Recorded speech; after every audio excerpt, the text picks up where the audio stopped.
আমাদের সমাজে প্রচলিত আছে সন্তান নিজের পায়ে দাঁড়ানোর আগে বিবাহ দেয় না বাবা মা, কিন্তু এই বিবাহ না দেওয়ার কারণে নানান অন্যায় কাজে লিপ্ত হয়ে যায় ছেলে মেয়েরা। এ ব্যাপারে ইসলাম কি বলে? সব জায়গায় এই প্রশ্ন, শুধু যুবকদের আর্তনাদ, আহাজারি, মুরব্বীরা বোঝে না।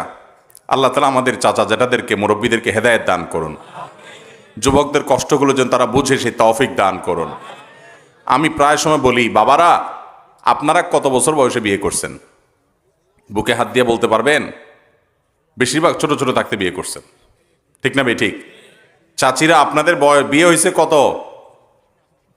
যায় দেখেন বেশিরভাগ চাচি জেঠিদের বিয়ে হয়েছে 12, 13, 14 বছর বয়সে, ঠিক না ভাই? ঠিক। আপনারা সবাই অল্প বয়সে বিয়ে করছেন। আপনাদের এত অল্প বয়সে বিয়ে না করলেও চলতো, আপনাদের এই বয়সে বিয়ে না করলেও, কারণ আপনাদের আমলে এত ফিতনা চতুর্দিকে ছিল। আরে এখন যত ফিতনা, যুবকরা নিজেদের চরিত্র বাঁচাতে পারে না, চতুর্দিকে তাদের উপরে ফিতনা মাথার উপরে এসে পড়ে। এখন আপনার চাইতে আরো আর্লি তার বিয়ে দেওয়া উচিত, যদি তার চরিত্র হেফাজত করতে হয়। এজন্য মুরব্বীরা পায়ে দাঁড়ানো বলতে কি বুঝান বলেন? পায়ে দাঁড়ানো মানে কি? বলে যে আগে নিজের পায়ে দাঁড়াও তারপর বিয়ে দিব। আরে বাবা, সে কি আরেকজনের পায়ে দাঁড়াইছে? সে নিজের পায়ে দাঁড়াইছে না। এই পায়ে দাঁড়ানো মানে হলো গাড়ি বাড়ি করো, লাখ লাখ টাকা কামাই করো। ভালো করে শুনে রাখেন, স্ত্রীর মহারণা দেওয়া এবং কোনো মতে স্ত্রীর ডাল ভাত জোগাড় করার যদি ক্ষমতা থাকে, তাহলে সেই সন্তানকে চরিত্র হেফাজতের জন্য সে বিয়ের উপযুক্ত হলে বিলম্ব না করে তাকে বিবাহ দেওয়াটা অভিভাবকের কর্তব্য। আল্লাহ কোরআনে কারিমে ওয়াদা করেছেন। কি ওয়াদা দেখেন? ওয়ানকিহুল আয়ামা মিনকুম ওয়াস-সালিহিনা মিন ইবাদিকুম ওয়া ইমাইকুম ইন ইয়াকুনু ফুকারা ইউগনিহিমুল্লাহু মিন ফাদলি। আল্লাহ ওয়াদা করেছেন তোমাদের ছেলে মেয়েদেরকে, অধীনস্থদেরকে বিয়ে দিয়ে দাও উপযুক্ত হওয়ার পর। তাদের যদি একটু টানাটানি থাকেও, পায়ে দাঁড়াতে যদি আদা পায়েও দাঁড়ায়, আল্লাহ রাব্বুল আলামিন বিয়ের বরকতে, বিয়ের কল্যাণে তাদের অভাব দূর করে দিবেন। একটা আসর আছে একজন সালাফ থেকে, আজাবান লিমান তালাবাল গিনা মিন গায়রি নিকাহ, বলেন যে আমার আশ্চর্য হয় ওই লোককে দেখে যে লোক চায় যে তার পয়সা পাতি হোক অথচ বিয়ে করে না। তাইলে বোঝা গেল যে বিবাহের মাধ্যমে আল্লাহ তাআলা বারাকা মুসলমানের জীবনে দান করেন। আমি আমার কথা বলতে পারি, আমার বিয়ের আগে স্যালারি ছিল খুব অল্প, ইনকাম ছিল খুব কম। মিরপুরে দারুল ইরশাদ মাদ্রাসায় পড়াইতাম, 2800 টাকা দিয়ে শুরু করছি, এরপরে বাড়ে 3000 টাকা হয়েছে। এক মসজিদে জুমা পড়াইতাম মিরপুর 10 নম্বরে, সেখানে পার জুমা 500 টাকা দিত, 4 জুমায় 2000 টাকা। এই হলো বেতন, 5000 টাকা। কিন্তু বিয়ে করার পর আলহামদুলিল্লাহ সেটা প্রায় 4 গুণ বেড়ে গেছে। আল্লাহ তাআলা বারাকা দিয়েছেন।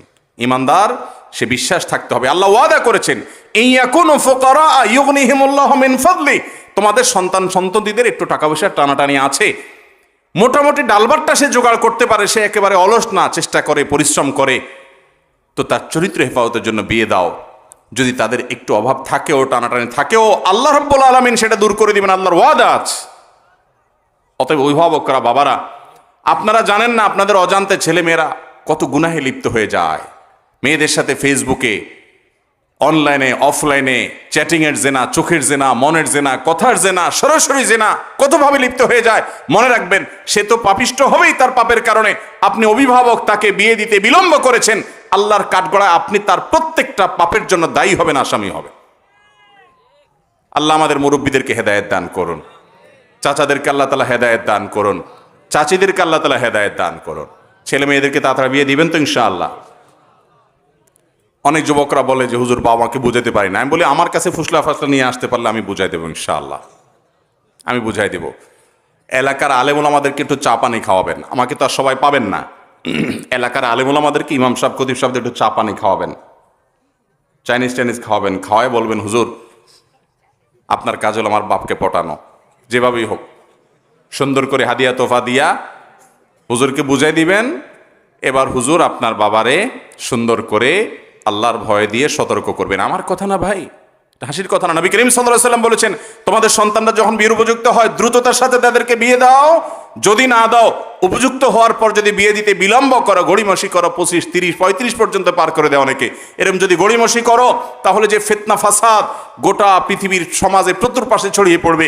আজকে বিয়েকে আপনারা আটকে রেখেছেন, কঠিন করেছেন, বিলম্ব করছেন, এই জন্য সমাজে জেনার পরিমাণ বাড়ছে। আর্লি ম্যারেজ সময় হওয়ার পর, একেবারে সময় হয় নাই বাচ্চা মানুষ বিয়ে দিতে আমি বলি না, সময় হওয়ার পর, উপযুক্ত হওয়ার পর দ্রুততার সাথে বিয়ে করার যে ফজিলত আছে, এই ফজিলতটা একটু শুনেন। ফজিলত বলতে আমি কোরআন হাদিসের ফজিলতের কথা বলছি না, নর্মাল উপকারিতার কথা বলছি। উপকারিতা হলো, আপনি যদি ধরেন কথার কথা 20, 22, 23 বছর বয়সে বিয়ে করেন, আবার যুবকরা এর মানে এই না যে আমি মুরব্বীদেরকে পটাই দিছি আপনারা শুধুমাত্র মুছে তেল দিবেন বিয়ে করার জন্য। কাজ শুরু করবেন, সবাই উপার্জন করবেন তো ইনশাআল্লাহ। বেশিরভাগ যুবক পোলাপান আজকে টোটো কোম্পানি ম্যানেজারই করে, অযথা বেহুদা আড্ডা ফাড্ডা ফালতু কাজে সময় নষ্ট করে, আর আইসা প্রশ্ন ধরা দেয়, হুজুর বাপে বিয়ে দেয় না, কিছু বলেন। আরে ভাই, আপনি কাজ শুরু করছেন বাপে বিয়ে দিতে? আপনি টাকা পয়সা কামাই করা শুরু করে দেন, মেয়ের বাপরা আপনাকে সোলা বলে নিয়ে যাবে। ঠিক না ঠিক? অতএব উপার্জন করবেন তো যুবকরা ইনশাআল্লাহ। আমি ছাত্র জীবন থেকে উপার্জন করি আলহামদুলিল্লাহ, 600 টাকা বেতনে চাকরি করি ছাত্র জীবন থেকে। যশোরে যখন আমি পড়ি জামিয়া ইসলামিয়াতে, তখন আমার বয়স কত হবে? অনেক কম, হয়তো 16, 17 হবে, 18 হবে। এখন 18 বয়সের পোলাপাইন তো মনে করে বাবু বাবু খেলে এখনো বাপ মার সাথে। ঠিক না ঠিক? বেশিরভাগ অলস এবং কুড়া যুবকরা কাজ করবেন তো ইনশাআল্লাহ। বাপের লাখ টাকা কোটি টাকা থাকুক, আপনি পরিশ্রম করবেন, একটা টিউশনি শুরু করবেন, একটা হালাল উপার্জন শুরু করবেন। হালাল উপার্জন করতে কখনো কুণ্ঠা বোধ করবেন, লজ্জা বোধ করবেন, চেষ্টা করবেন তো ইনশাআল্লাহ। তো যেটা বলছিলাম, আর্লি বিয়ে হলে কি লাভ হয়? ধরুন আপনার 22 বছর বয়সে আপনি উপার্জন শুরু করছেন, ডাল ভাতের ব্যবস্থা করতে পেরেছেন, বাবা মাকে বোঝা বিয়ে শাদী করতে পেরেছেন। আল্লাহ তাআলা আপনাকে একটা যদি সন্তান দেয়, 25 বছর বয়সে আপনি বাপ হয়ে গেলেন। এই ছেলের পড়ালেখা শেষ করতে করতে সে নিজের পায়ে নিজে দাঁড়ায়, উপযুক্ত হয়ে কর্মক্ষম হয়ে কর্মজীবনে ঢুকতে ঢুকতে ধরেন 20-22 বছর মিনিমাম লাগবে, আরো বেশি লাগে। তাহলে আপনার বয়স 25, ছেলের বয়স 20-22, এভারেজে কত দাঁড়াইলো? প্রায় 45-এর কাছাকাছি। 45 মানে আপনি তখনও শক্ত, মাশাআল্লাহ, ছেলে বড় হয়ে গেছে, ছেলে আল্লাহ 2-4টা দিছেন। কোনোটা যদি অমানুষ হয়, আপনার বয়স তখনও 45, আপনি টনটনা এখনো, বুড়ো হয়ে যান না এখনো, শেষ হয়ে যান না এখনো, কর্মক্ষম আছেন। বেশি উল্টাপাল্টা করলে কানটা মোলে রাস্তা ধরা দিতে পারবেন। ঠিক না ঠিক? ছেলেও সোজা থাকবে। আর যদি আপনার বয়স 30-এর পরে বিয়ে করেন, এরপরে বলেন না এত সকাল বাচ্চা নিতে হয় না, 2-4-5 বছর যাক, 35 পার হওয়ার পরে বাচ্চা নেওয়ার চিন্তা করলেন, বাচ্চা হইতে হইতে 38 হলো, 38-এর পরে আপনার বাচ্চা হলো, বাচ্চা হওয়ার পরে এই বাচ্চা পড়ালেখা করে কর্মক্ষম হয়ে কাজ টাজ করা শুরু করবে, উপার্জন করা শুরু করবো, সেই জন্য 25 বছর দরকার। 38 + 25 কত হলো?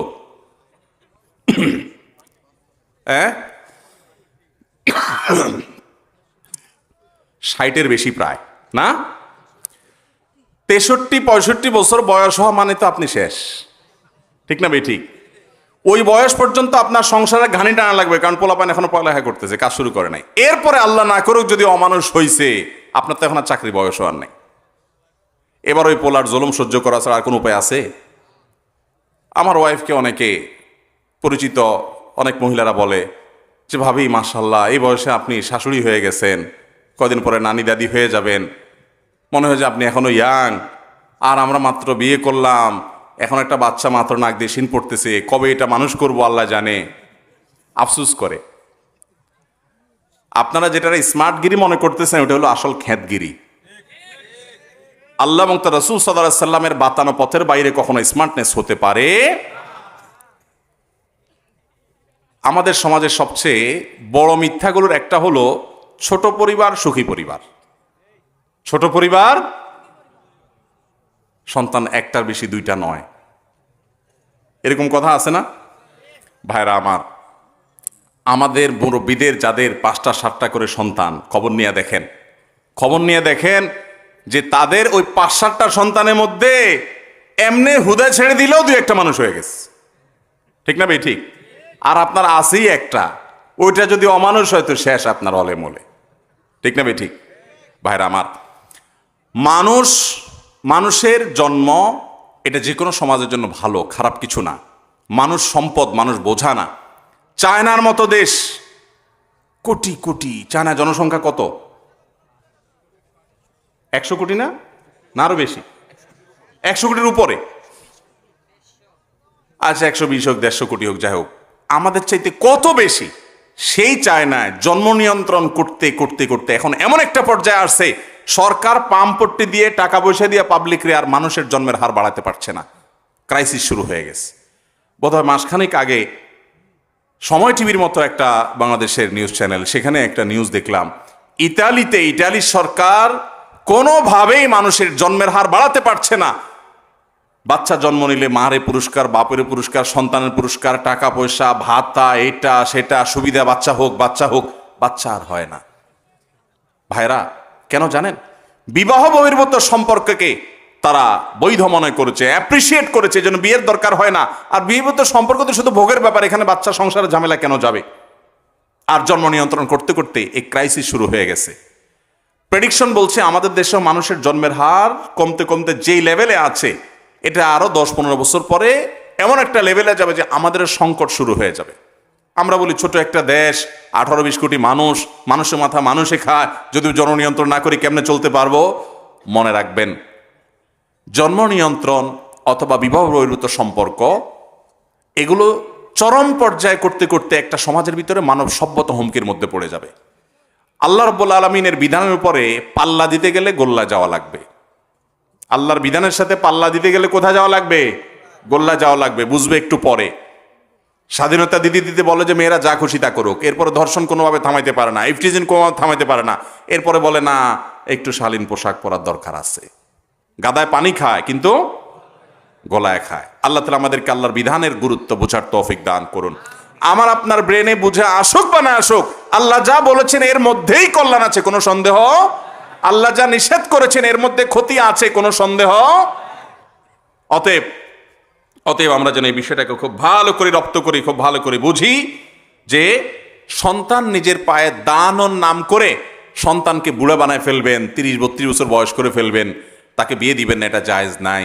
আমি পল্টনে একটা হোটেল উদ্বোধন করতে গেছি, তো এক যুবক দেখি তার বাপের এরকম হাত ধরে টানতে টানতে নিয়ে আসছে আমার কাছে।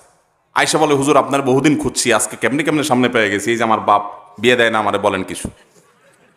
আমি তো তাজ্জব হয়ে গেলাম যে এটা কি, ডাইরেক্ট বাপের হাত ধরে ব্যাপারটা নিয়ে আসছি। বলে আমার বাপের একটু ধরেন আপনি।